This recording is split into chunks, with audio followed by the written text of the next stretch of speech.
Okay, year one, I've decided this week I'm going to go through some of the fairy tales because I really like the fairy tale stories, and I've got all of the books that I'm going to read this week. So I've got The Ugly Duckling, I've got The Gingerbread Man, The Three Billy Goats Gruff, Snow White and the Seven Dwarfs, and Jack and the Beanstalk. So I'm going to read all of those this week, and hopefully you enjoy them. I do miss a good fairy tale. So I'm going to start with The Ugly Duckling.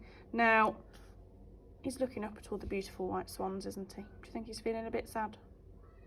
Oh, let's have a look. Okay, so we've got all of the characters here. Should we have a look through the characters first and all of the special words that we're going to have a look at? So we've got the Ugly Duckling, Mummy Duck, Ducklings, Wild Ducks, Reeds, Lake, Pond, Mother Hen, Swans, Granny Goose, Children, Snowflake, Farmhouse. Okay. Mummy Duck had sat on her eggs for days and days. Now they were hatching. Crack! Out came 3 fluffy yellow ducklings. What lovely babies, said Mummy Duck. Then crack! The biggest egg hatched. Out came a big, grey, fuzzy duckling. What a funny looking baby, quacked Mummy Duck. Time for a swim, quacked Mummy Duck, leading her ducklings to the pond. What lovely fluffy yellow ducklings you have, clucked Mother Hen. What's wrong with that funny looking one, honked Granny Goose. Nothing at all, quacked Mummy Duck, shaking her tail feathers angrily. At the pond, Mummy Duck guided her ducklings into the water. Splish, splish, splish, they went as they all hopped in. Splash went the big grey duckling. The little fluffy yellow duckling swam very nicely, but the big grey duckling was the best swimmer of all. Well done, quacked Mummy Duck proudly. The big grey duckling grew even bigger than the other ducklings. Big feet, teased his brother. Fuzzy feathers, snapped his sisters. Ugly duckling, they all squawked at him. You don't belong with us. The ugly duckling felt so sad and alone, he decided to run away. The ugly duckling went to the lake. Some wild ducks were swimming near the shore, quacking happily and shaking their feathers. Can I stay here with you? He asked hopefully.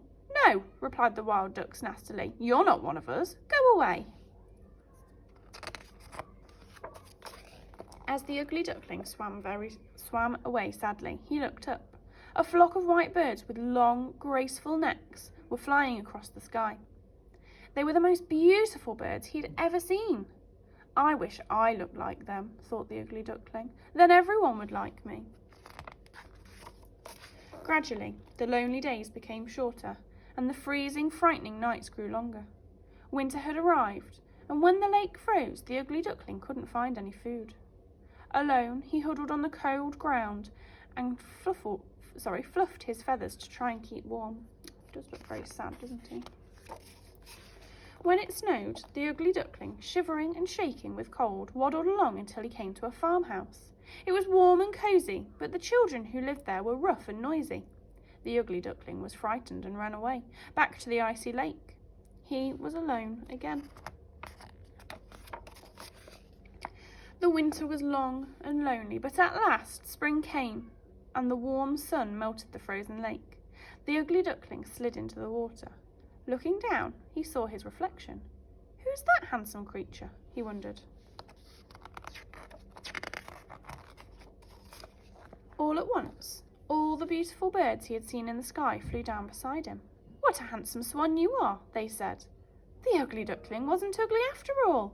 He was a swan. Spreading his great white wings, he launched into the air with his new family, and he knew he would never be lonely again. Oh, I tell you what, here's some puzzles. If you pause here, you can have a go. There's a maze on this side, and there's spot the difference on here. So if you pause here, you can have a go at those. But I'm going to say bye, and I'll see you tomorrow.